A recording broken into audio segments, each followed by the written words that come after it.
I think there's a bit of respect there to be shown to Joe and Jane Harling. Can we all be upstanding and give them a very big, warm round of applause? Joe and Jane Harling.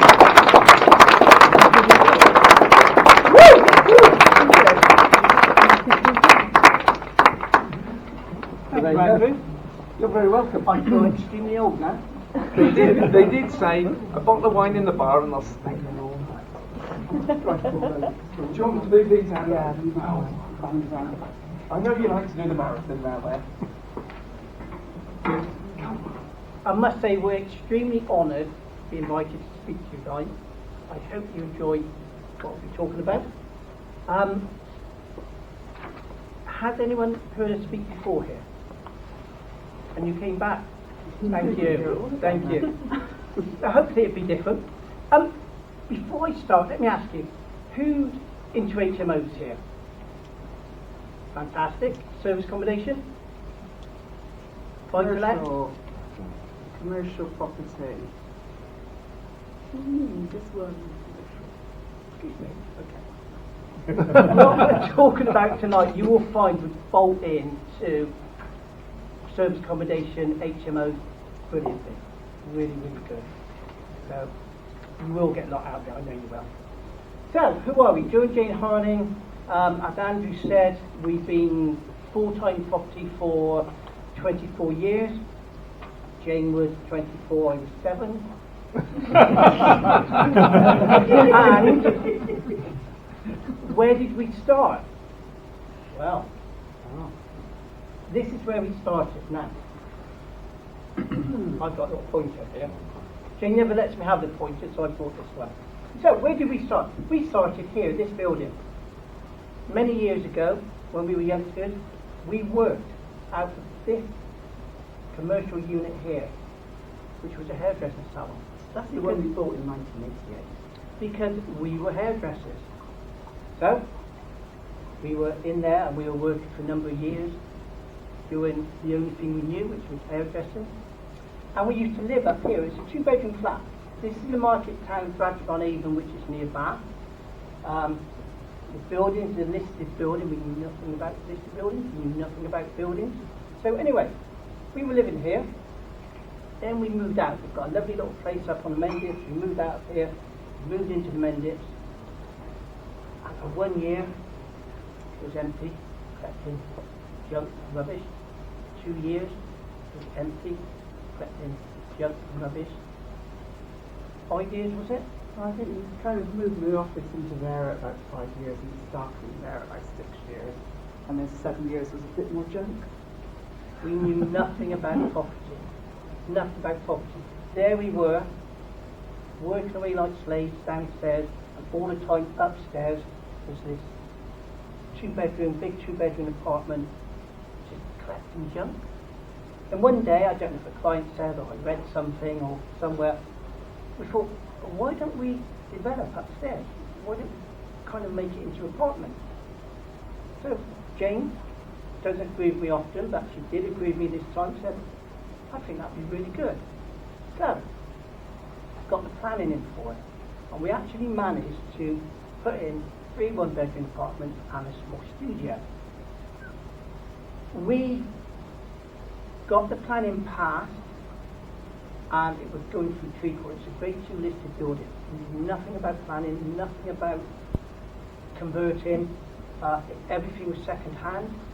We didn't have the money to actually get it all done at once. So we were working out, can we afford this? Can we just call simple hairdressers? And I said to him, well, what can we get out of cash flow? And he said, well, we can get £200 a week out of cash flow. So I looked for a builder who would just do £200 worth of work a week. And we found one. Little old guy, he was older than the building, really nice, really good at what he was doing. So he would come in, do £200 worth each week. We got 1 apartment finished, got it let, second one, third one, and the 4th one. Now, we suddenly realised that the period of time had come on now, maybe a year, 18 months, 2 years maybe, by the time it was all finished. But we suddenly realised that from the salon, if any of our stylists were off ill, or it's a bank holiday, or holidays, we still had to pay them their wages. But the people living now upstairs, if they were off ill, or it was a bank holiday, or it was holidays, they still paid us the rent. And we thought, we like this. That was the start of our cookie cutter. When I say cookie cutter, that means we learned what we want to do now. We were hairdressers, we didn't know what to move into. We fell into this kind of by accident. But now we found our cookie cutter. We had other salons in other towns which we were renting. And we thought, well, this is silly. Let's go out and find places we can actually buy, either convertible or which have already been converted. So that's what we did to about the other 4 or 5 salons. Went to other towns, found places where we could buy the property, no dead rent. We either converted above them or they were already converted. We still own this building, but when we left the salon, we rented the salon out, rented the flats out. We were earning more money just for the rental of this property than working 60 hours a week behind the chair. And we just thought, this is great. We love it. We love it. Are you telling me I'm not getting a haircut tonight then? No. Well, you can, but I haven't cut anyone's hair for quite a number of years, so it could be quite interesting. I'm game if you are. Here's the thing, you know, we left school, we went into hairdressing, we didn't know what else we could do. But as we looked around, we saw salons where there were older people working in them, and we thought, we don't want to become old hairdressers. We want more from our lives. But what could we do? And this kind of proved the answer to us. So there was no buildings experience in our families, No. no surveyors or anything like that. I left school, no qualifications. I left school before I was working, before I did meant to leave school. And that was just in the shop. So if we can do it, absolutely anybody can do it. But one thing led to another. And we started off with quite a difficult project at the very beginning. Because it was listed, we knew no different. It was probably the hardest planning application we've ever got through, because we grossly over-intensified what we were trying to get in there, in a nutshell. But we got away with it. And so it came, as Joe said, our cookie cutter, and we carried on doing it, and doing it, and doing it, and built up quite a big, sizable rental portfolio, both residential and commercial. These are the kind of things that we're doing at the moment. Office to resi. Everyone talks, don't they, about office to resi? Everyone talks about got to be prior approval. Got to squish as many flats in as you can. Or get the big GDV, yeah? That's all we hear about, isn't it, on the internet and so on. And so consequently, if you come across a building which you can convert into flats under prior approval, and you go along for your viewing, there's hundreds of people there. So you're going to have to compete against all these hundreds of people. And when the more competition there is, the more the prices go up. if people find that you're going for a viewing, you wouldn't have the town, the city, there But that doing the one viewing. there is just outside, about an hour outside Bath. There's a listed building, a grade 2 listed building. No prior approval for offices in a listed building. There's that little building as well in the grounds, which is quite interesting, in the curtilage.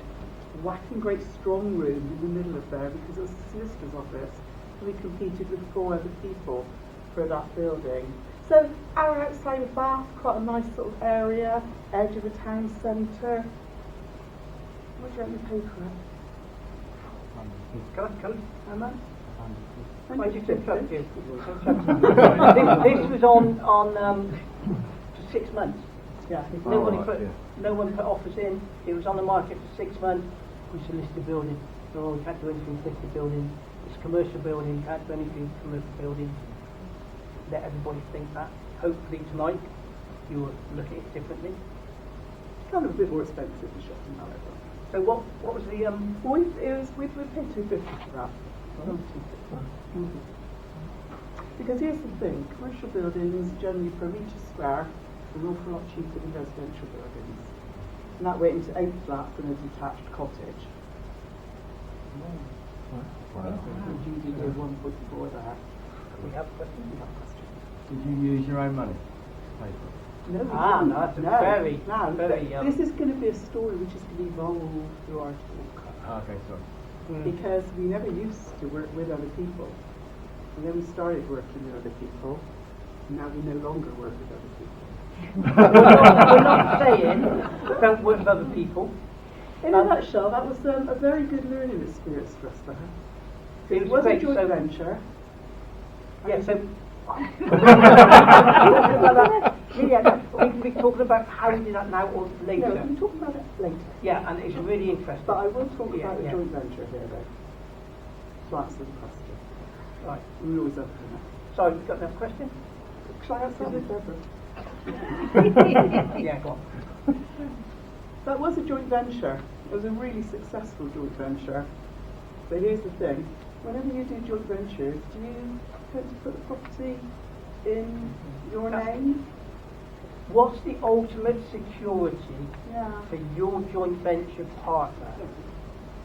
What would make, so if we were going to do a joint venture and I've got the money, you've got the property and skills, what's going to be the ultimate security?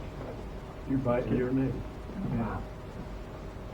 So that was a joint venture, but we didn't do it the traditional way where it would go in our name and the joint venture partner put the money in. We did it the other way around. We actually did that and put it in his name, and we secured our share with a deed of trust on it. We learned the hard way that that was the way to do it. Because here's the thing, just imagine that we had done that as a joint venture and we'd put it in our name, but the other guy was bringing the money in. And just imagine that the end of the month and the mortgage payment's due. And you say, oh, the money's due, mortgage is due. And he says, I ain't got the money. I'll give you the 2 weeks. I've got to pay the mortgage. I'm sorry, it's 2 weeks. Oh, find it myself then. And then, your tried and trusted builder and plumber you've worked with for a long, long time presents his bill and you say to your joint venture partner, have the money. You need the money to pay the plumber's bill. Oh, that's a bit sooner than I expected. Oh, I won't have it till the end of next month. Can you see how vulnerable you are? If you're doing a joint venture, you put it in your name. If you're not controlling the finances, you don't. Yeah. You So never, ever this do a is joint all venture. real life No. experience. Oh, yeah. Of what we're talking about. We've done loads, not hundreds, loads of JVs, and they've gone really, really nice. But we've had one or two which have really of hard not lessons. gone nice. So just to clarify on that, sorry, if you're doing a joint venture, they've got the money, the property is in their name, Yeah. but Yes. you get a deed of trust. Yes. on it. Secure to your So interest Yeah. you- on the We're property. secured, all legally. You never do it the other way around. Not anymore. I that wouldn't. reason. Not No. if they're bringing No. money in. Because Because we've done- ultimately, and in fact, one project we even have to finish off paying for it. Yeah. Okay. So, next one there. But your JV is really happy. Yeah. Because when people are looking for joint venture partners and, for some reason they don't want to put it in their name, but if you're talking to your joint venture and you say, okay, well, we always kind of used to ask, well, what do you want? How would you feel happy? Blah, blah, blah. But then they used to look up to, well, what do you put in your name? How would you feel about that? Oh, your fee. They are just so over the moon. But you are secure. There's another question. You mentioned that it's listed buildings, so Yes. it's cheaper per square foot. No, commercial buildings are generally Commercial. cheaper than residential per square metre. Yeah. Is it the same formula as in the city centre? It depends. It all depends because a lot of what we'll be talking about throughout this evening is just because you could, don't need to say you should. Right. And everybody converts everything to flats, whereas they've done it too much in Bristol. I don't know about here. They've done it so much in Bristol that now offices are worth more in residential flats in the centre of Bristol. So if you had a plot of land in the centre of Bristol now, go and build some grade A offices and you'll make a lot more money. But that's only because of the prior approval overuse that's been carried out. That there was a care home, no prior approval, with care homes for C2 use, and yeah, full planning. A lot of people scared of full planning, they don't like it. Interesting there though, because somebody was renting it, and the agent brought it to us and said, "You've got property just up your street, we love it, it'll convert beautifully." And we went to have a look, and they showed us around, and it was the usual kind of, this is the kitchen, you know, this is the bathroom, and then as we went upstairs, we were, "Oh, excuse me, 2 rooms there, can we look in those 2 rooms?" "Oh no, my love," she said, "you can't look in those 2 rooms. Brenda the vendor. Why You the not? lovely lady. Why not?" And she said, "You wouldn't like it." "You wouldn't like it." And the agent said, "I gave you 24 hours notice, you know, this viewing, shouldn't be a problem." And I said, "Hang on a minute, you're telling me that the people who live in those rooms aren't the ones who are renting it off of you?" "Yes," she said. "Ah," so there's a guy who's renting the whole building and he's renting the individual rooms out." "Yes," she said, "that's it." Well, the agent completely, you know, threw a wobbly then, and he said, "Well, hang on a minute," he said, "so how long has he got this contract for?" "Oh," she said, "another 2 years, yeah." So I said, "I've got a real problem with him because he's got a cracking contract. He was earning 1,750 profit at that building on his rent to rent." I said, "He's taking all the profit. Why would we buy it now and you take all the profit for 2 years?" So he said, "I'll tell you what though, we really like this building. We don't want to do an HMO. We don't want to do that. We'll do a conversion. That will work great for us. But we don't want to buy it 2 years' time. But we want to secure it now, just in case, for some reason, this rent-to-rent guy didn't tie it up with an option. He didn't have the right to buy it at the end. We wanted to make sure we secured it before he..." You're not going to take my phone now, are you? Can I carry on from there? You carry on. Okay. So we've gone on 2-year delay completion. Now, with a delay completion, who is the big fly in the ointment? Any guesses? Yeah. So, when we were talking to Brenda about, "Okay, Brenda, we'll pay you what you want, have to pay what you want, but we're not going to buy it for 2 years." Brenda's happy, and the estate agent, He's is he happy? He's already spent his commission, hasn't he? And so he says, I'm going to side with Brenda.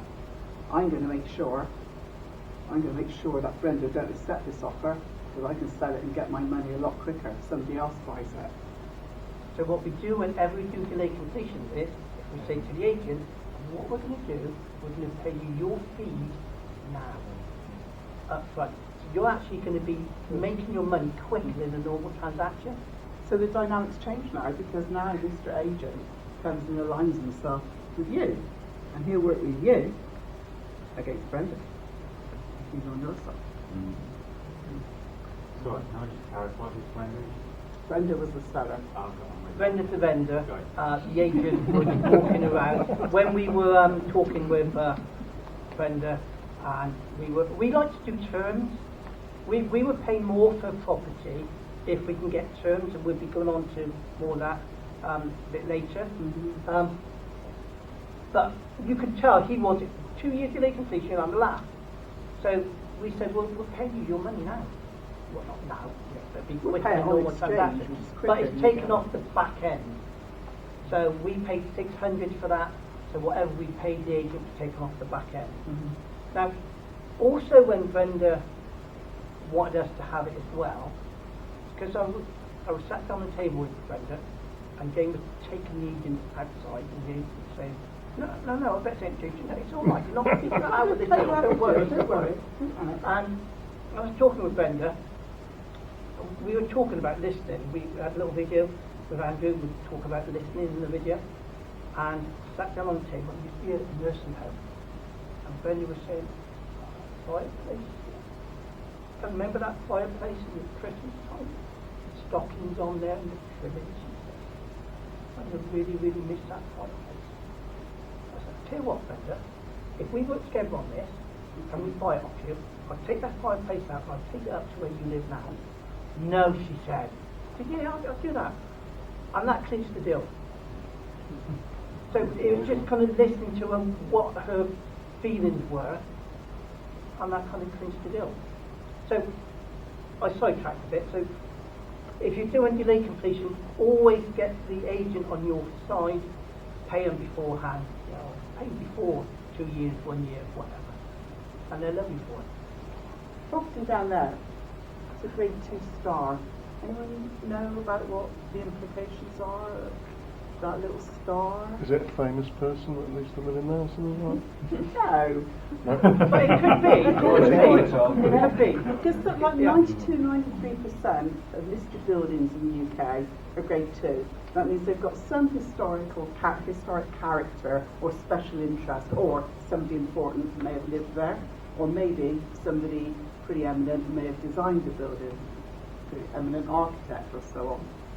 Then there's another 2 to 3% which are grade 1 listed. These are the nationally, not regionally important listed buildings.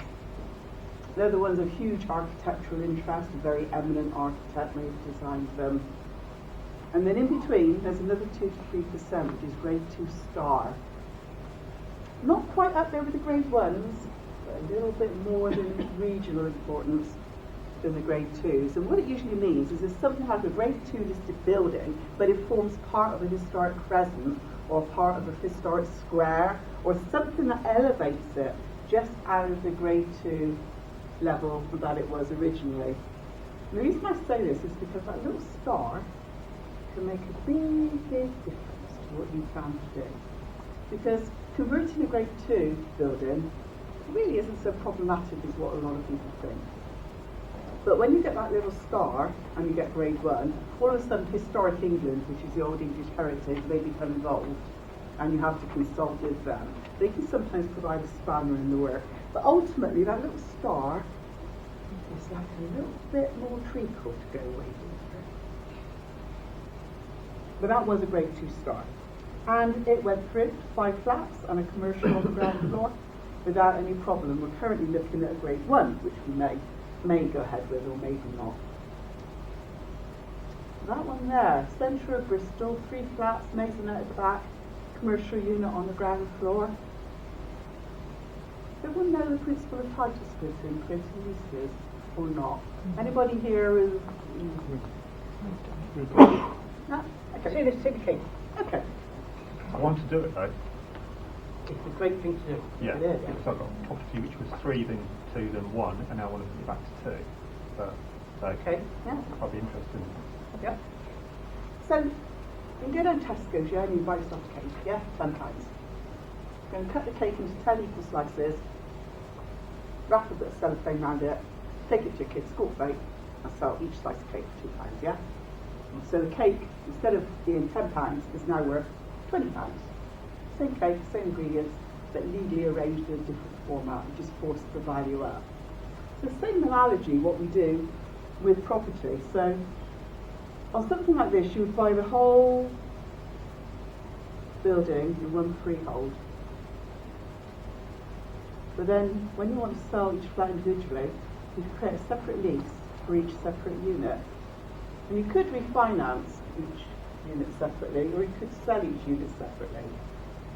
And then, kind of got to take your cake, haven't you, to the school fete in something.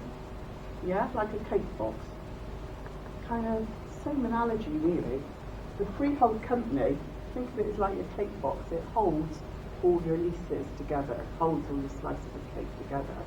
And that too has a value. However, what about if you're thinking of keeping the entire building? Things have changed a little bit since the credit crunch. Let me ask you. So, with the Shepton salon, which one? Oh, that's it. With the Shepton salon, this one. No, that's too specific. Sorry. You have a salon, Shepton. So, with the Shepton property, how much did we sell the freehold for? 60,000. 60,000. So we kind of built it out. Did you say what we sold it for? Or we haven't come onto that Do yet? you know, I can't remember. It's like 1.4 from the office each. Okay, it's 1.4, so we bought it for what? 250 And we sold it for, at 1.4. and what's the bill? What's the profit? Just to say the profit. About 300. About 300. So out of town. We've still got one flat there waiting to sell, actually. It's out That's of why I'm not being town, very on the precise market there. for 6 months, nobody wanted it. But the cherry on the cake for title splitting, if you get it right, is we sold the freehold for 60,000. You derive the freehold value by a multiplier of ground rents, each of the leases, each of the slices of cake pay the cake box, in a nutshell. But if you're keeping the entire building, it can be difficult since the credit crunch, because lenders don't like to be exposed to too many properties in the block. And so they don't want to expose for any more than 20%, which means that you could be looking for 5 different buy-to-let lenders or something there. Could be quite a problem, couldn't it?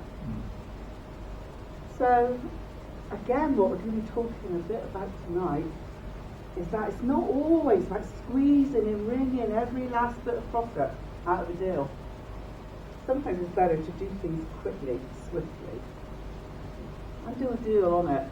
We sold the entire building there to one investor. Well, I had no intention at all of refinancing or selling each individual bit off. So we didn't title split.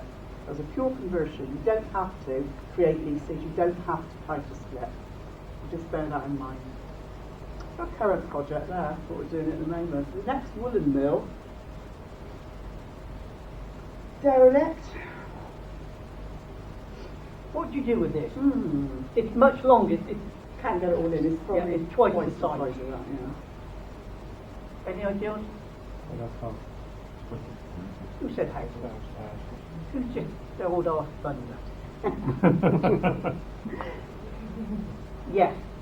This one we did for houses, but when we went to have a look at it, we did the viewing, we went in. Am I saying your bit now? No, it's the way you're looking at me. No. Fine, haven't you married? It's fine. So we worked out we could put in 12 apartments in there. Listed building, no fire approval, can't squish your 50 studios or anything. But then we stood back, we thought, that it looks a bit more like houses, townhouses. Every second window could be a 3-story house. Because that's the thing with planning. The biggest question probably to ask yourself with planning is to stand back and think, what does it look like? What's it fit in with? How does it blend? Because if it doesn't blend and it doesn't fit in, that's going to, planners are going to kick back against that. But we could have got planning quite happily for 12 flats there. And that's what nearly everybody else at the viewing is always talking about doing. But less can be more, and I shall tell you more about that a little bit later on. Which is interesting. But ultimately, what we concluded was it's kind of doing any conversion, any kind of project like this, it's kind of like a jigsaw. Because, you know, if you go online, you go on Facebook, all you hear about is people saying, oh, I got 50 flats going in, I got 100 flats going in, and oh, my GDV is £10 million and so on, yeah? And everyone goes and comments, wow, you're really smashing it, aren't you? Boom, you know? Okay. Finding the project, first of all. Sylvia goes on, right move, look at it. Yeah. And it's like when you go to a residential agent on the high street. They're very visible, aren't they? Everybody sees them, everybody goes on residential right move. So the competition is correspondingly higher, and that pushes the prices up more. The other thing another thing, people say, oh, you know, to get a real deal, you've got to buy it off market. You know, anyone heard that recently? We don't. We buy things on market all the time, quick profits, easier. But maybe look at some of the sites which a lot of other investors don't do, because we've got one guy in the room here doing commercial property. Nobody else. So instead of going, well, as well as going on residential right move, maybe go on right move commercial. That's what right move commercial has got to offer. Then go on a site called Property Link. So we find nearly all of our I'm projects. going to jump in. Right move commercial for people doing service accommodation, rent to rent, HMOs, whatever. You can go on right move commercial, and you will see this commercial building. You should put this house. Yes, you're absolutely right. It's a house which will fit lovely for what you're looking for. But Mr. Smith, the solicitor, may have wanted to work out there 10 years ago. He had to get changed of use. He's working out of home. Now it's classed as commercial. So go on right move commercial, and you'll find some real gems there, which would be houses for service accommodation, HMOs. It's a really, really good thing to do. Well, why not take a commercial building and convert the commercial building to an HMO? Why not convert it to service accommodation? Why not convert it to an office, or maybe like HMO the office? Go back one slide. What is service accommodation? What's the biggest Achilles heel? Service accommodation. Lending. Apart from lending, Yeah. Management. are you allowed to let a flat in a block? Issues with any house. Yeah. So, you just imagine, guys, if this was yours, if any of them were yours, you're the freeholder, you can put in there what you want. And that's important to do that, because just imagine that you own that block there, and perhaps you thought to yourself, you know what, I'm going to sell 2 and I'm going to keep 3 and refinance them. That's a pretty sound strategy, isn't it? Sell 2, keep 3, keep your borrowing really low down, no problem that at all. Just imagine that you decided, I'm going to keep that flat there. Luxury flat in the centre of Bristol. It's going to be something that's going to accumulate in capital growth. It's going to grow nicely. And you sell that flat above. You sell it to something that serves accommodation. And they have hen parties, and they have stag parties, and so on. And people come in and go. And then the top flat there, sold to a lady who likes cats. She's got 10 of them. They don't go out. And a dog that barks continuously. And then the attic flat up above there is set to sell to a chap who thinks, I'm going to let to students. I'm going to let my son rent it for the first year, then when he leaves university, that's fine, that I can carry on multi-letting it to students. What's the value of your flat there? So it's really nice, isn't it, if you can dictate the terms and you can write your own leases and you can control. If you're planning on keeping any properties in your block, control what goes in the leases. Absolutely. So that was something I was going to talk about. Okay. So, like I said, find you the project. Go and look where the other investors go. We've got one guy in the room that's commercial. So go and look where he's going to go and look for a property. So have a look at like Property Link, Reala.com, Rightmove Commercial. These are other sites where your average property investor doesn't go to look, because they think, I don't do commercial properties, I do HMOs, I do service accommodation, so they don't think to look. And don't forget, commercial property per square metre is generally a lot cheaper. And what is the difference between commercial property and residential property? Well, commercial property is owned by business person who thinks through here, not through there. So that's where terms come into play. So when you're dealing with a business person, you can't always get terms, but we always try to get terms wherever we can. So whereas little Mrs. Smith, she's selling a house for 100,000, and we all talk, look at the low market value, go in to see little Mrs. Smith, and she wants 100,000 and you start to 80. And I swell up, little tears dropped out. What do you mean? I paid for it in here, my kids grew up and left home, my cat's buried in the garden, and you only want to give me 80? She hates you.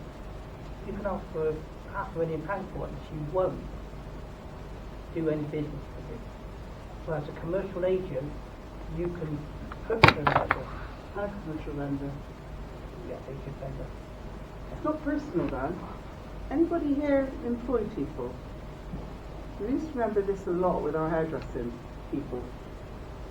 So, if there's something, you're doing something that's really winding me up, and you're really doing this, something bad, and I say to you, I don't like the way you're doing that. I don't like the way that you've treated that customer. I don't like your manner. It's personal, isn't it, you see? And it's creating a barrier. But if you put the problem on the table and you direct your things that you direct and talk about the problem on the table, it takes the personal thing out of it. And with dealing with a commercial agent or a commercial vendor, if you put the property there, they're not emotionally involved. You can talk about the actual property and negotiate without any personal, whims and preferences and prejudices coming into it. But we digress. Yeah, We digress. over to you. The viewing. Keep kind of coming across people who, I see again on Facebook, on property forums. Oh, I got 10 viewings booked tomorrow, I'm going to be really busy. And I got 10 viewings booked the next day, on Tuesday. I think, okay. What due diligence have you done on those properties before you've gone out to book your viewing? Before you've wasted, perhaps, your entire precious day, your petrol, etc., going to do the viewing? Because 90% of the properties that you identify on Property Link or wherever, you can probably discount just online. Quick back of the napkin calculation. Bit of looking around, is the planning doable? Is the area right for what you propose? Is there demand for what you propose? Because I think this is one of the biggest issues we see out there. Just because you can fit 50 studios into your prior approval block, I don't mean to say you should. What's the point of doing 50 glorious, wonderful, high-tech, wow studios if they won't sell? Or if the only way that you can get them valued is competing against each other with the rents going down and down because they're all the same. Going back to that one there, that was quite a big decider in that building there, because that was why we didn't do 12 flats initially. Because in that town, Trowbridge, there were 17 unsold flats. And so one of the parts of the due diligence we do here, when we're checking demand, is we go on Rightmove, it's quite new commercial, residential rather. Trowbridge, tick. Area, just 0. 1 bed flats, tick. Sold subject to contract box, tick. Press search. How many are available? Take a note of that figure, and then you do exactly the same search again, but this time you untick the sold subject to contract box. Hopefully there will be a big difference. What you won't find is that there were 17 flats available, but actually still on the market there's only 4. Because that means then that 13 have sold in the last 3 to 4 months. So you know there's demand for those flats. Once if you do the search and there was 17 sold subject to contract and sold, and 17 with that box unticked. No, they ain't selling, are they? So if you're going to convert 12 flats in the block, what's the likely scenario going to be in a few months' time? You've still got 12 flats. 29 unsold flats, probably in the area. And you've been given that building for nothing. Yeah. Thinking this is a good deal, you spend 40k possibly on each apartment, and you can't sell it. But maybe there's a demand for something else. Because maybe there is no demand for 1 bed flats, but there might be for 2 bed. There certainly was for family housing, and that's what swayed us to go for family housing. So do always check the demand and do your due diligence before you automatically get in the car and go out and do your viewings and so on. And then we see again people say, I've put in 10 offers, I've been set a target to go into 20 offers a week. Don't offer for a property you don't get. Well, I would say, how are you positioning yourself in the agent's eyes there? Are you known as somebody who just checks offers in willy-nilly, and then perhaps when 2 offers get accepted, you just go for the best one? Or are you somebody who, when they put an offer in, it's a considered offer, and they always proceed with it, so they know that you're good to go? So I wouldn't go checking offers in willy-nilly. Let me work the figures out. Always start at the end. In fact, everything you do with property always should start with the end in mind. You should know right at the beginning what your exit's going to be, what you plan to do with the property. Because here's the thing, before you even put your, at the point of putting your offer, certainly before your exchange, you need to have told your tax advisor, your VAT advisor, your capital allowances advisor, your land remediation relief advisor, your solicitor. You need to have told all of these people what your exits are. Otherwise, how can they advise you? How can they set you up in the right structure? What happens if you're turning your commercial building that's VAT registered and is elected for VAT, which means they're going to charge VAT on the purchase price? You tell your solicitor that you're going to turn it residential. Your solicitor hasn't got a crystal ball, so you don't know what you're planning on doing. So he can't advise you correctly. So he won't tell you the VAT notice that you need to serve at that time. And an agent, a broker that we work with quite extensively, actually knew somebody who forgot to tell his solicitor that he was turning the building from commercial into residential. And a couple of days before, he'd already exchanged contracts, and a couple of days before he was due to complete, the solicitor called him up and said, "You know the 100,000 that you put in to purchase the property? Could you put an extra? I need an extra 20,000 in the pot." And apparently he was kind of like, "Why? Why would you need another 20,000? Oh, for the VAT." "Oh," he said, "but I'm converting it into residential." "Oh," she said, "well, we've exchanged contracts. You've got to pay it now." "Oh, that's all right, so I'm going to VAT register my company and I have to claim it back." No, he couldn't. It was too late.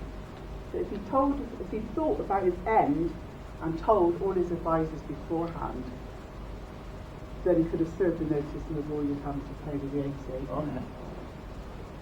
And then a lot of people say, well, you know, the GDV is the most important figure, isn't it? It's the bit that, you know, everyone boasts about, don't they?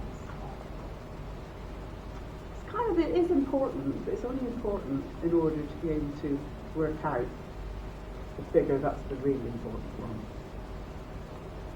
And people say, don't they, how much is that flat worth? What's the one bed flat worth in Trowbridge? I know, I'm going to go along to the estate agents. Any estate agents in here? I love estate agents. It's great, my best friend. But we go to estate agents, not all of them, and estate agents say, well, look, it could be worth 100,000. Really not. It could be worth 115,000. So we go away and do it really nice, and we did all our figures for 115,000, and we get valued at 95,000. Because here's the other thing that we do, is that in a town which we don't know very well, when Joe goes in and says, I'm doing this conversion into 6 flats, you know, what are they going to be worth at the end? The agent is going to be telling us the figure because he wants them on the book. It's just going to be an enhanced figure. It's kind of the hoped for figure, not even the expected figure. But I would go in then the next day and say, thinking of moving into the town, I've got a really limited budget.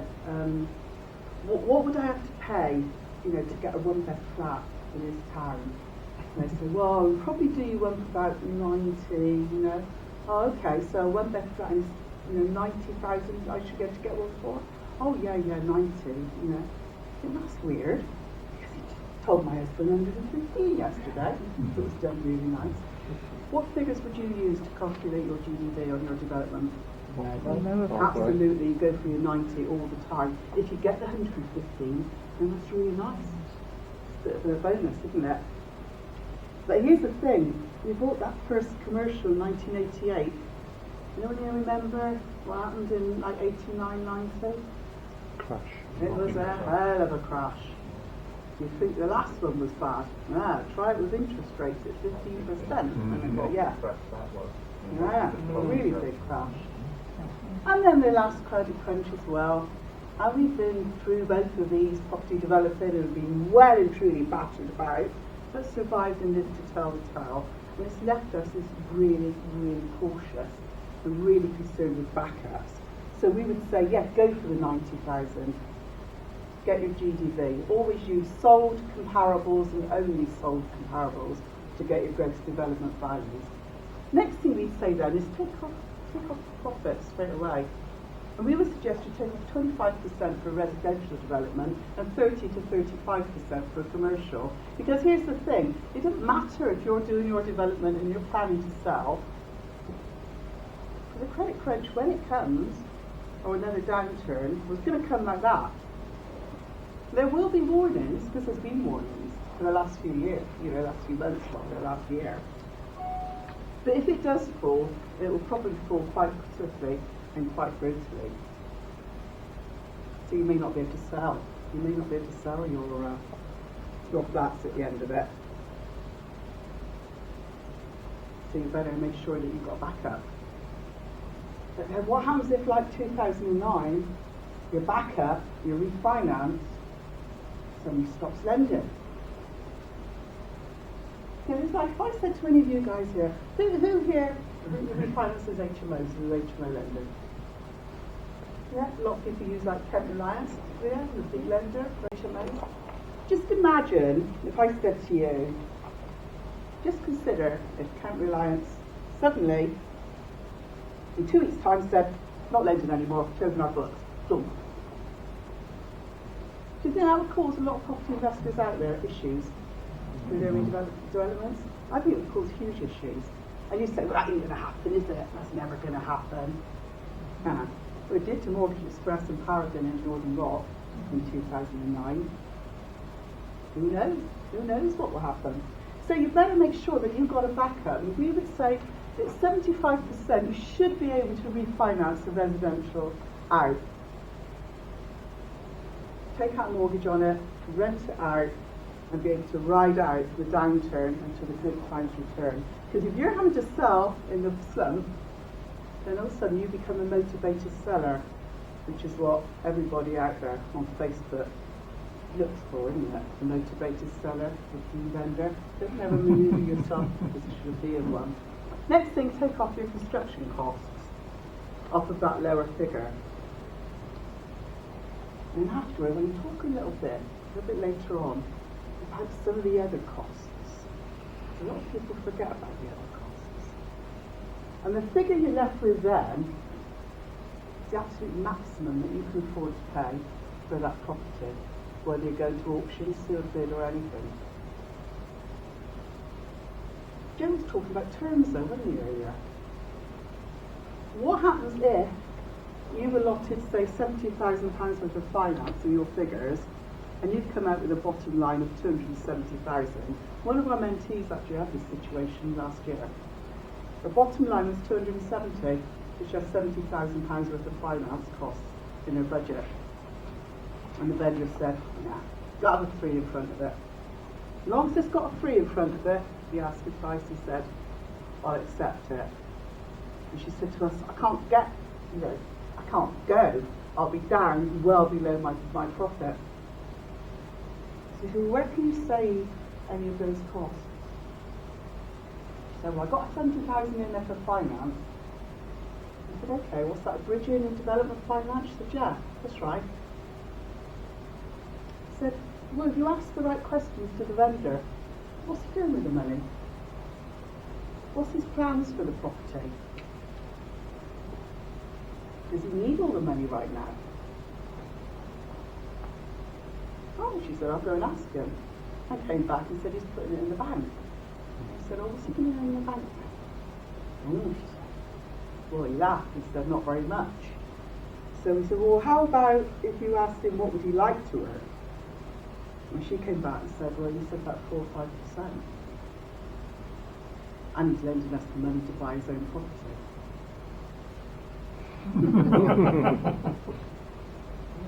And so she didn't tell him that she has 70,000 in the budget. I think she said she has something like about 50,000 or 40,000 in the budget.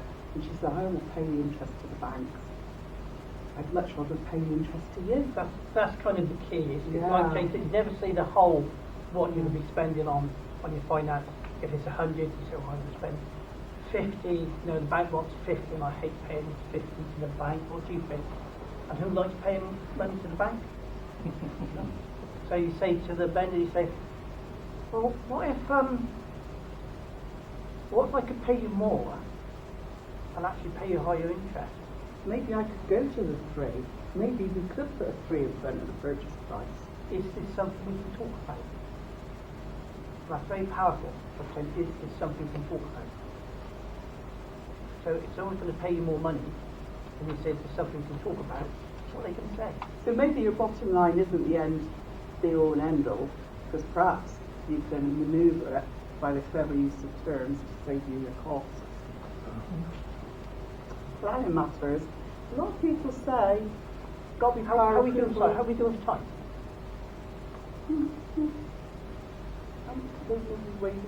Signs at 3 minutes? Yeah.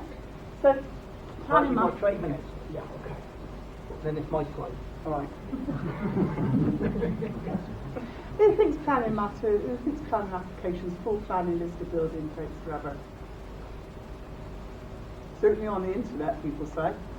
Depends on what you're asking time for. Yeah, I see people saying a listed building to convert into flats and houses in a commercial unit can take a year, 2 years, or something like that. And so people say, wow, that's an awful long time. I want my money sooner than that. Ours always takes 8-9 weeks. Never had an application. Now, the 20 years, They're we've longer. never had a conversion application fail. So don't be frightened of listed buildings and don't be frightened of full planning applications, because as long as you don't take the fee and as long as you construct your scheme so it fits well with the general street scene, and as long as it complies with policy, there's no reason why your planning application should go straight through. Do you take any planning advice on that? Do you have a planning, someone Yeah, who I would does always work with a planning consultant Yeah. and not an architect. Yeah. I would go with a planning consultant, because the planning consultant will quote policies which will overturn any of the local planning officers' whims, prejudices and fancies that he may want to dictate on Do you your... employ a specialist? I would go a property consultant and then just get somebody who can draw plans up to do it cheaper. That's How do where I would go. you find a good one? You can phone up the council. The council won't be allowed to recommend you, but you can either trail through the planning applications and see who's submitted applications. Phone up the council and say, if you've got like 4 or 5 or 3 or 4 planning consultants that you could give me the names of who you work with successfully in the area. Oh, okay. Other than that, personal recommendation and so on. Doesn't have to be a local planning consultant, but there can be some advantages in using one. Who thinks listed buildings are expensive to convert? Yeah? No general consensus? Yeah. I think they cost more. Yeah? Old building. It's the age of them, isn't it? Yeah. It's the age of these of them, though, isn't it? Sort of like. Lots of hidden problems. Could be. Could be. Doesn't happen to It depends on what the listing Yeah. applies to. That's an interesting thing. It depends what the listing applies to. So a lot of people say things along the lines of, oh, it's just the front that's listed. It's just the staircase that's listed. No, it might just be the front which is of particular interest and it's specifically noted on the heritage site, on its listing. But at the time of listing, absolutely everything in that building is listed. Whether it be the breeze block fireplace inside, Plastic plastic drainage, everything is listed at that time. But here's the thing. So just imagine then, listed building, and you got your planning permission accepted, and you got Mr. Building Regs come along. There's nothing to do with planning instantly. Totally different agenda. And Mr. Building Regs said, I think it's important to improve energy efficiency. I think I'd like all of those windows to become triple glazed. What do you think this conservation officer's going to say? Nothing that. Oh, okay. Sorry, Mr. Building Regs, can't do that. Okay. So is there anything in your conservation planning that says you can? Well, yeah, there's a paragraph here which says I mustn't hinder, or obstruct the historic fabric of the building. Okay, that's fine now.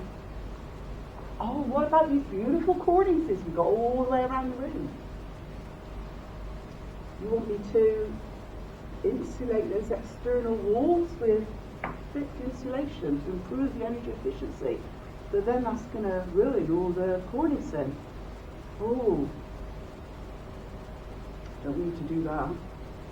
Oh, okay. Well, that means I might not be able to increase the energy efficiency as much as I might like to. It is what it is. And, you know, you're going to have to get a sound test done in between each of your flats. Yeah, but what about these amazing new floorboards, 12 inches thick? And the conservation officer said you're taking them up. 12 inches thick? Wide. Wide. Wide. And so you say, well, I may not be able to soundproof effectively then. And he says, well, you still have to get a sound test done. So you know what with a listed building? If it fails, it fails. I've never failed a sound test. No. So here we are with a listed building where you don't have to insulate so effectively, you don't have to change the windows, you don't even have to soundproof for level to pass the sound test. So what you're saying is then the precedent of the conservation of the building is more important than the building In every regs. aspect except for fire. Yeah. Fire. Fire. Never would I Yeah. be leaning on fire. Yeah. And As long as you can get something in writing for the conservation officer to say that there's a reason why you cannot upgrade to do this, that, and the other. and then that's basically dealt with the building Cool. inspector. Yeah. Because I find like I work in different areas and you get different building inspectors take different views and whatever. Yeah, so this is a problem, isn't Yeah. it? Because It's you go, not yeah, a yeah. constant. Because, you know, some councils, you can get like the older guy who's been there and seen it and he's, you know, he's done the rounds. And he'll take a view and he's sensible, so he wants the building brought back to proper use. Or you can get the young box sticker. You had a young box sticker for building regs? We did once. We vowed we would never, ever, ever be subjected to one again. So we always go with private building regs. Always use private building regs. And use building regs are your best friend, Yeah. because when you've got your plans, what you want to do on any building, you've got your plans for it, we then send it to the building regs people to have a look at it. Before And the they plan would, goes yeah, in. before the plan goes in, and they would say, this is fab, oh no, you don't need to do that below the top there, or no, you would need to do this. Now, just because an architect's done your plans, we've seen lots of plans where architects have done them for, say, a 3-story building, and there's been no means of escape. So, send it to your building reg. You don't have to pay them, so long as you're using them to do your building regs for your build, and be quite happy to look over it, and they can save you money. A lot of people think building regs are the enemy, they're not. Don't get your building, your planning, and then you get them in, and they say, hang on a minute, you can't do this. Then you think they're awful. You don't get Get building them regs. involved at the beginning. Yeah, you don't get building regs. Your building cannot be occupied, therefore it has no value. Leases and freeholds, just want to touch on this, it's a rapidly changing market. Should we- Remember I said, Kind of go on a bit yeah, more? I'm just very Yeah. briefly Matrimonial. Remember me saying that each of the leases has to pay a ground rent to the freehold company. Each slice of cake has to pay the cake box a ground rent, yeah? A multiplier of that ground rent determines what value that freehold company is worth. We were stood here 18 months ago, I would tell you could probably get 30 to 35 times the ground rent. So there's been some people out there, major house builders, who've been a little bit greedy, a little bit naughty. And what they've done is they've said, you know, you get like a modern housing estate of houses. They shouldn't really ever be leasehold. They should always be freehold, really, because there's no communal shared parts. In a block of flats, there has to be leases, because if the roof leaks, it's not fair that the top flat should pay for it all, is it? Everyone has to pay a proportion. But when you've got separate houses, there really isn't any reason for them to be leasehold. And what some greedy house builders have done is say, right, okay, we're setting the ground rent £300 a year for the first year. And in 5 years' time, it's going to double. And in 3 years' time after that, it's going to double again. And so what's happened is that some first-time buyers have bought these houses in all good faith. After 10 years, family's grown, got married or something, and then they decide to want to sell their house, but by that time the ground rent has become so expensive, so prohibitive, that they can no longer sell their house.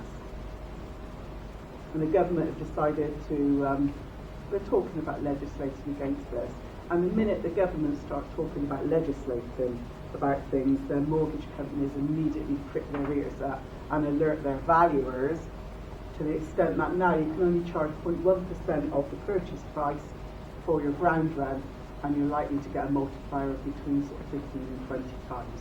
So it's a very changing market, so just touch on that there. Exits, yeah, like you said, if you're selling, better have 2 more exits as well. It better work as a refinance, it better work as an HMO, it better work for maybe a service accommodation. If you haven't got 3 exits, you're very, very vulnerable. Now, this one, it's a horrible picture. It looks like it's in the depth of the valleys in You need to South take it on Wales. a sunnier day, Yeah, I don't do. We made 175k on this without doing anything. How did we do it? we? No. No. Close. No. Title split. Yeah. So here we are, we bought the entire building for 500. Have 6 flats already in it. It's converted in the 70s. Most of these arranged as flats, which is what you'll see with described as on Rightmove, arranged as flats. Arranged is 6 flats, all on one title, paid 500. What we did was we got each flat separately leased. We got each flat refinanced. The 2 beds 125,000 and the 1 bed at 90,000. We just literally forced the value up. Here's the interesting thing. Not only did we not actually employ a builder, because we didn't need to do any building works, but they were tenanted.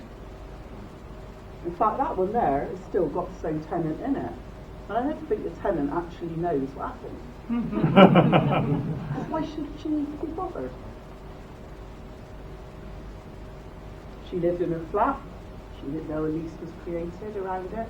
She didn't know she was refinanced separately. And she didn't know the value was forced out. All she knew was she had a new landlord. So, properties arranged as flats are a great thing to look for. And here's the thing, if they were created more than 4 years ago for a residential building, then even if they didn't have planning permission, as long as you can prove that they've existed independently for 4 years or more, you can get a certificate of lawful use from the council. It costs you the same as a planning application fee. As long as you can provide irrefutable proof, then... When Jane says you provide proof, they're trying to sell it, so they will be giving you the proof that they want to sell it. If it's a commercial property and it was converted into flats, then it needs to be 10 years. But for residential into flats, just 4. Now, why did the vendor do it? Why did he do it himself? Why did he sell it? Why did he do it himself? Well, it's a good question. He did know. He did know. But, now, if there's one thing we've learned from many, many years is never ask, well, why did he do that? We may not do it. Doesn't mean the other person won't. He knew what we were doing. About 2 weeks into negotiating this, we paid what he wanted. It was on for 500. 500. 500. Offered him 500. After 2 weeks into it, he said, I know what you guys are doing. I said, Didn't you? sorry? He said, you're splitting title. He said, look, I've had this for a number of years. I've had a good income from it. You're giving me what I want. He had a double heart bypass. Yeah. His wife was telling him to get rid of it. So he was happy to leave something on the table for the next person, which is what it's all about. Always doing property tours, always doing education. We no longer do live courses anymore. Not really. I don't know, we spend too much time doing our developments, or rather that's what we enjoy doing, our actual developments. But what we have done is we've got our last few courses filmed. So we've got available at the moment, I mean, hopefully we're packing quite a lot of content into an hour here. Just imagine the kind of content for one day. It's an introduction course, but really it's an awful lot more than an introduction course.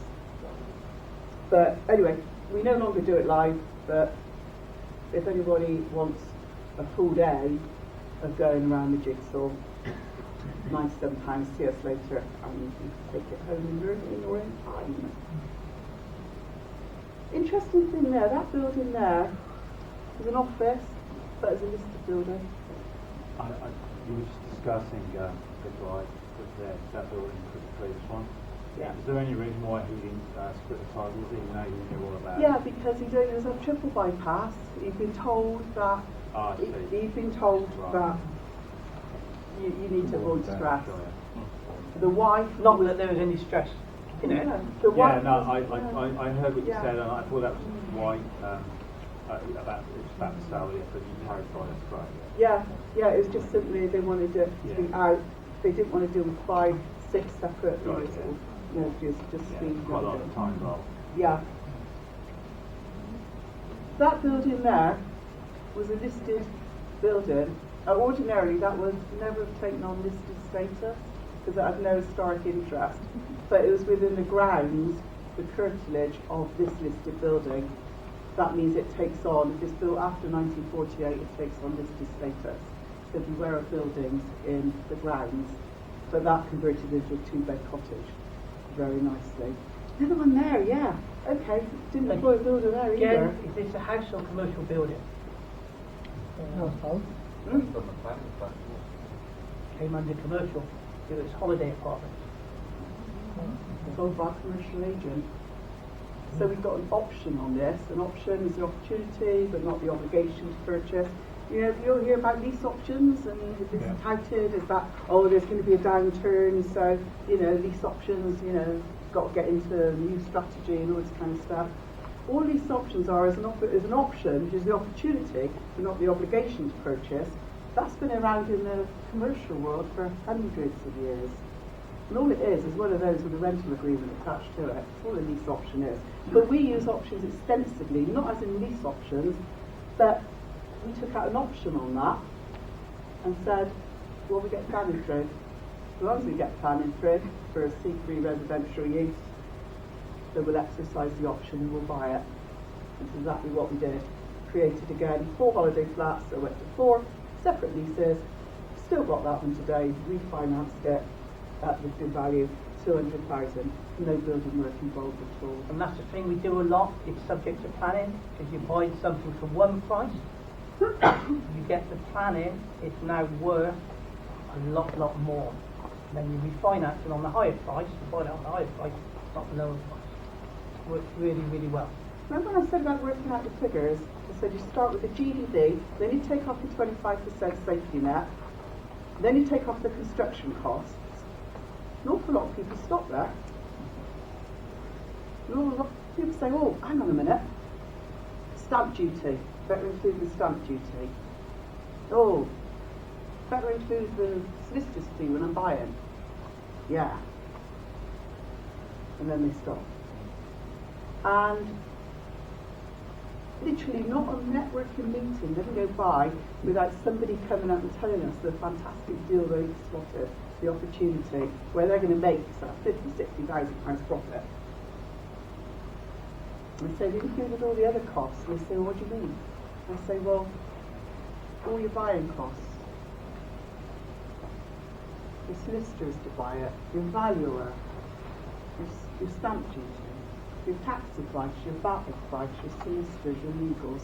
How about your finance costs, your valuer, your arrangement fee, your exit fee, your broker fee? What about your planning costs, your planning consultant, the council fees, your site surveys? And your face starts to drop. You say, then the selling costs, your selling agent, and the solicitor who's going to deal with the sales, and your guy who's going to create your leases. And they start adding up all of these sums, and then they say, but I'm not going to have any profit left at the end. And I say, actually no, you haven't got any profit left at all, have you? They say, no, I'm going to make a loss, aren't I? So yeah, but thank goodness you find out now before we'd exchange contracts, because we spend an awful lot of our time helping people get out of situations they've manoeuvred themselves into, which really were never a deal to start with. So we were talking at Liverpool Pin a while ago, and on the long journey up the motorway from Somerset, I started writing out all the other costs I could think of. Which is pretty good because you were trying. And when I got to 100, I got bored, so I stopped. But if anybody would like a copy of 100 costs, and God forbid if you ever come across a project for all 100 costs, because that certainly would be treacle. And it's probably not, exhaustive. But even if you're just, doing a refurb, or you're just doing like an HMO refurb, or you're just doing, something like even a rent to rent or anything like that, just cast your eye down the cost list and just make sure that there isn't anything on there that you've forgotten about. Better that you know now and you walk away from the deal and you find out it's too late. If you want a copy of it, email jj@jjharling.com. But only the first 25 people. I'm not spending. Yeah. I'm not spending all tomorrow morning either. There we go. Now, this one. It was an art shop downstairs and it's a language school upstairs. Profit on this was 300k. We kept it commercial downstairs. We originally made the two upstairs into two-bed apartments, but then we made them into three-bed apartments. We since sold this property now, but while we owned it, we love to keep commercial when we can, because first of all, when Jason moved in here, just an empty shop. We don't know who's going to move in. It could be a butcher's, hairdressers, coffee shop, shoe shop, whatever. So no refurbs, none of the kitchens, bathrooms and refurbs that we're all used to. You make sure you just have water in there, gas if you've got gas and electric, you don't know who's going in. So Jason spent £70,000 fixing up our property. And hairdressers are great because they're so competitive. Oh yeah, they're good. They want to spend Good. it. So he's in his lease, he's got an external and internal repairing lease. Anything goes wrong in there, he fixes it. Do our 6 months SDs do that? Nope. Now, if little Johnny comes along on Saturday night, breaks the glass, Jason pays for it. If Jason's toilet's back up, he fixes it. If the electric's blown, he fixes it. He pays 1/3 of insurance for the building. He pays quarterly, 3 months in advance. Signs up on a 5 to 10 year lease. So no 6-month tenancies. He keeps it looking nice because that's his business, that's where he's working from, he wants people to come through the door, so he keeps it looking really nice. If, with a commercial lease, he didn't pay, if his rent was due today, say it's a Monday, we can tomorrow send the bailiff in, and he's got to pay for the bailiff. How many of us have had to evict tenants? How long did it take? How much did it cost? So it's 4 or 5 months, isn't it? Something like that. 5 or 6 months. Yeah. So commercial tenants, we think it's the nearest thing to passive income you can get. Now, just on a side note of that, with our mentees, we have a commercial agent come in and talk, and we asked the agent, Charlie, we said, well, Charlie, we kept it as an office, and a table for this size, what would we get a month for this? And Charlie said, £500 a month. What? So if you had a third of this room, how many of these tables could you put in there? So if you think about HMO, think of an office, where you may only need one toilet, somewhere for kitchen, but you've only got your tenants in there. Kind of 12 HMO hours a day, isn't it? £50 a month for a table. And do you know what? There's the biggest demand for, certainly in Bristol, and probably around this area as well. It's not very exciting. It's not very, sort of glamorous. Small out-of-town business parks. Our local commercial agents can't satisfy demand. So why is everybody converting flats to flats when the demand is actually for things like offices and small out-of-town residential business parks? Small start business. So we've got 2 more slides. Yeah. We're slightly running behind.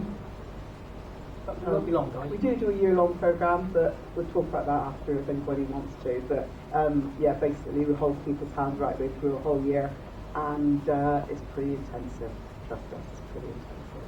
But if you want to join that, that's the guys who've got the vendor to act as their bank are on that programme.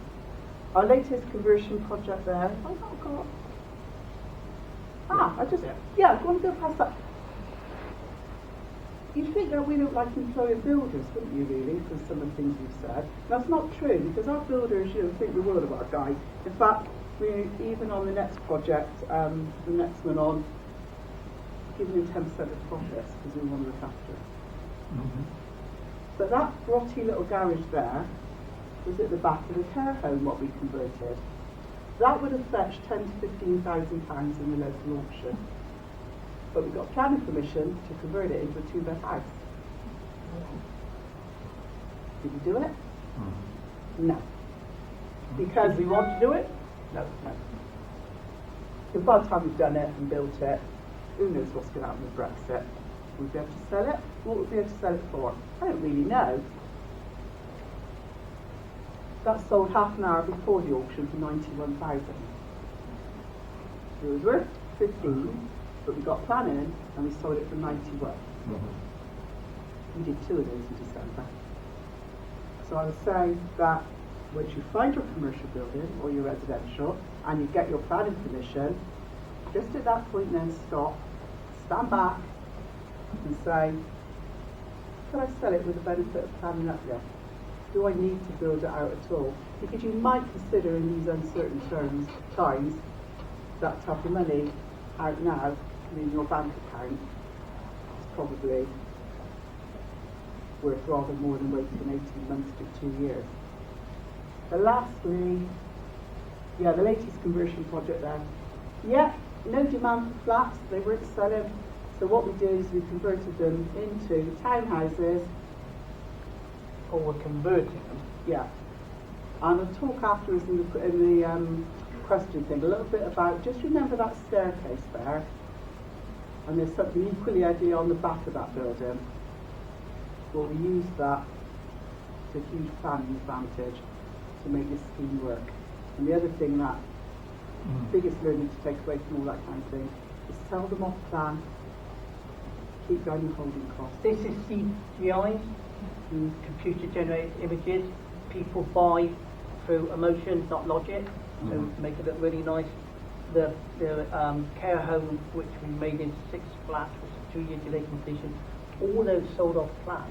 We bought it in the January 2017. The planning went in the April. The planning went through, got passed in the June. They were all sold off plan, reserved by the November. The build finished in the April, and the money was back out in the bank account in the April. So 15 months.